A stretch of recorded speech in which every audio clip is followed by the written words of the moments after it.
पालघर जिले की 6 विधानसभा सीटों में से एक विधानसभा 133 वसई से महाविकास आघाड़ी के घटक दल कांग्रेस द्वारा विजय पाटिल को उम्मीदवार घोषित किया गया है। विजय पाटिल ने पार्टी और गठबंधन का आभार प्रकट करते हुए अपने विचार प्रकट किए हैं। आपको उनका बयान सुनाएंगे, उससे पहले आपको बता दें वसई और नालासोपारा में त्रिकोणीय मामला होगा। आपको बता दें महाविकास आघाड़ी और महायुति के उम्मीदवार के साथ साथ स्थानीय पार्टी बहुजन विकास आघाड़ी के बीच सीधी टक्कर होगी और मामला त्रिकोणीय होगा। इसका फायदा किसे मिलता है ये तो मतगणना के दिन पता चलेगा। वहीं विजय पाटिल ने पार्टी और गठबंधन के आभार जताते हुए क्या कुछ कहा है, सुनिए। इस वक्त हम खड़े हैं वसई विधानसभा 133। इसके साथ ही पालघर जिले की 6 सीटों पर अलग अलग पार्टियां अपनी उम्मीदवारी और अपने उम्मीदवारों को उतार रही हैं। इस वक्त हम खड़े हैं विजय पाटिल साहब के पास, जो कांग्रेस के अधिकृत उम्मीदवार हुए हैं। उनके साथ हम 2 मिनट चर्चा करेंगे और इस विषय में देखेंगे कि आने वाले दिनों में वसई विरार के लिए, खासकर वसई शहर जो हाईवे से जुड़ा हुआ है, नायगांव इलाका, उसके लिए विकास के लिए क्या कुछ उन्होंने उद्देश्य रखा है और किन आधारों पर वोट मांगने जा रहे हैं। सर, स्वागत है आपका मेट्रो सिटी समाचार में। सर, क्या कहेंगे आप? मैं विजय पाटिल, महाराष्ट्र प्रदेश कांग्रेस कमेटी जनरल सेक्रेटरी। आज जो मेरे को उम्मीदवारी मिली है, इसलिए मैं एआईसी के चीफ जो है वो सोनिया गांधी जी है, और उसके बाद में प्रियंका जी है, राहुल जी गांधी जी है, और मेन एआईसी के अध्यक्ष है खड़गे साहब, और जितने भी उनके कमेटी के मेंबर है सबका मैं आभार मानता हूँ। और उसके बाद में हमारे महाराष्ट्र के ऑब्जर्वर है रमेश चन्नीतेला साहब, और हमारे महाराष्ट्र प्रदेश के कांग्रेस कमेटी के अध्यक्ष नाना पटोले साहब, थोरात साहब, और जितने भी हमारे महाराष्ट्र के वरिष्ठ है उसके सबके आभार मानता हूँ कि वसई में बहुत बरस के बाद में एक सीट छोड़ने का और सीट का उम्मीदवारी देने का जो उसने लाभ दिया है, जो वसईकर का सम्मान किया है, इसलिए सबका आभार मान के मैं उसका दिल से आभार मानता हूँ। सर, वसई विरार जो शहर है उसमें वसई आपका जो क्षेत्र है वसई, वो हाईवे से भी जुड़ा है। हाईवे की समस्या आप देख रहे हैं पिछले कई सालों से आप जद्दोजहद में है, तो ऐसे कुछ मुद्दे हैं जो जनता जिस पे सोल्यूशन चाहिए है, उनको क्या विजन लेके आ रहे हैं आप लोगों के बीच, किन मुद्दों को लेकर जा रहे हैं? नहीं, वसई में तो नागरिक सुविधा का बहुत अभाव है, क्यों उधर वसई में आज ट्रैवलिंग जो है, महानगर पालिका की स्थापना होगी तो एसटी को बर्बाद कर डाला। उसने जो ट्रांसपोर्टेशन खोला वो फेल हुआ, इसलिए वसई में ट्रैवलिंग के बारे में बहुत लोग ट्रस्ट है। उसके बाद में जो रोड का सुविधा है, लाइट का सुविधा है, हेल्थ का सुविधा है, एजुकेशन का सुविधा है, वो जितना भी नए नए लोग का बिल्डिंग बनता है, कॉम्प्लेक्स बनता है, मगर नागरिक सुविधा को बहुत अभाव है।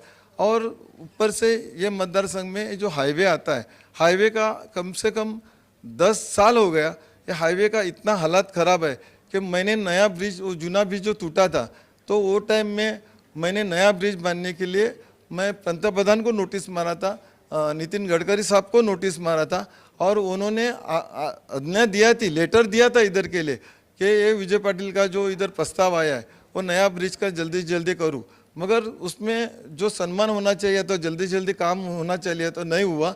फिर मैं हाईकोर्ट में माननीय हाईकोर्ट में पीएल दाखिल किया, और पीएल दाखे एनएचआई को और सबको नोटिस सेंट्रल में मार दिया, तभी वो कोर्ट में हमारा केस का सम्मान हुआ और नया ब्रिज का काम चालू हुआ और नया ब्रिज बना। मगर बाद में जो रोड का हालत था, रोड अच्छा होने के कारण भी जो कंक्रीटिंग का जो कॉन्ट्रैक्ट दिया गया वो ज़रूरत नहीं था। ये 600-700 करोड़ रुपया जो किसको संबंधित जो कॉन्ट्रैक्टर है उनको देने के बाद में आज लोगों को मिनिमम 1 साल होने को आया, इतना तकलीफ में है। ये जो रोड है ये पूरा मेगा सिटी को जोड़ने वाला रोड है। मेन मुंबई है, नई मुंबई है, पुणे जाने वाले जितने भी आउटसाइड में जाने वाले के रोड ये सुविधा है। इधर मेगा सिटी जोड़ने, ये रोड से बहुत इंडस्ट्रियल है, ये इंडस्ट्रियल वाले भी इधर ये रोड के लिए हैरान है, इसलिए इंडस्ट्रियल बढ़ती नहीं। और दूसरी बात कि इधर लाइट का सुविधा इंडस्ट्रियल वाले को नहीं है, इसलिए इधर इंडस्ट्रियल वाले बढ़ती नहीं। तो इसलिए ये जो समझ है, ये समाजों को सामना करके इसके जो समझ है हम मिटाने का कोशिश करेंगे। आखिरी सवाल सर, आप एक कद्दावर पार्टी के, कांग्रेस जैसी बड़ी पार्टी के नेता हैं और सामने आपके बहुजन विकास आघाड़ी जो पहले भी सीट से जीतते आ रहे हैं, तो इस बार मुकाबला कैसा रहेगा, कि क्या समीकरण रहेंगे आपके हिसाब से? नहीं, समीकरण का कोई सवाल नहीं है। कोई जीतता है तो वो कोई पूरा लाइफ में जीतने का सवाल नहीं होता है। अभी आप देखो ना, जितने भी बीजेपी के बड़े बड़े नेता थे, मिनिस्टर थे, कपिल पाटिल साहब होंगे, और पवार मैडम नासिक की होंगी, दानवे जी है, ऐसे बड़े बड़े रुस्तम का भी हार मानना पड़ेगा।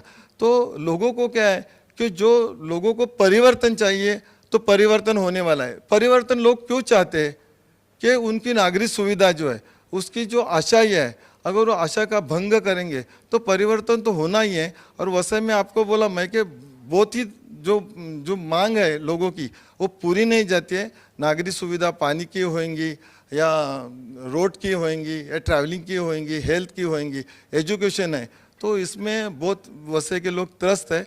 और 100% जो 29 ग्राम पंचायत हमारे अटका के रखे, ये मनमानी 29 गांव के लोग नहीं चलने देंगे। 69 गांव का पानी का सवाल जो है वो मिनिमम 18 बरस हुआ नहीं, टैंकी बांध के भी वो टैंकी खाली पड़ी है, तो उसका जवाब 69 गांव के लोग लेंगे।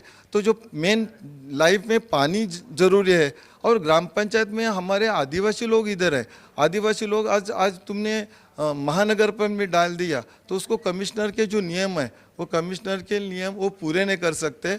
इसलिए पूरे आदिवासी लोग हैं, जो पैसा ग्राम पंचायत के लोग हैं, एक टाइम में बहुत रास्ते में उतर के उनके खिलाफ वोटिंग करने वाले हैं और हमको जीत के देने वाले हैं। बहुत बहुत धन्यवाद सर। तो आप देख रहे थे, हमारे साथ जुड़े थे विजय पाटिल, जो वसई 132 विधानसभा से अधिकृत उम्मीदवार हैं, और उनका कहना है कि अब जो है जनता ही डिसाइड करेगी, क्योंकि उन्होंने कहा कि पिछले 15 सालों से यहाँ पर जो इनकी पार्टी विपक्षी पार्टी है उसमें कई ऐसे मुद्दे हैं उन्होंने जो उस पर ध्यान नहीं दिया, जिसको लेकर लोगों में आक्रोश है। वो सीधे तौर पर तो नहीं कह रहे, लेकिन परोक्ष रूप से वो जनता पर छोड़ रहे हैं कि जनता डिसाइड करेगी कि इस बार वास्तव में किसकी सरकार आनी है। आगे के अपडेट्स के लिए हमारे साथ जुड़े रहें, देखते रहें मेट्रो सिटी समाचार।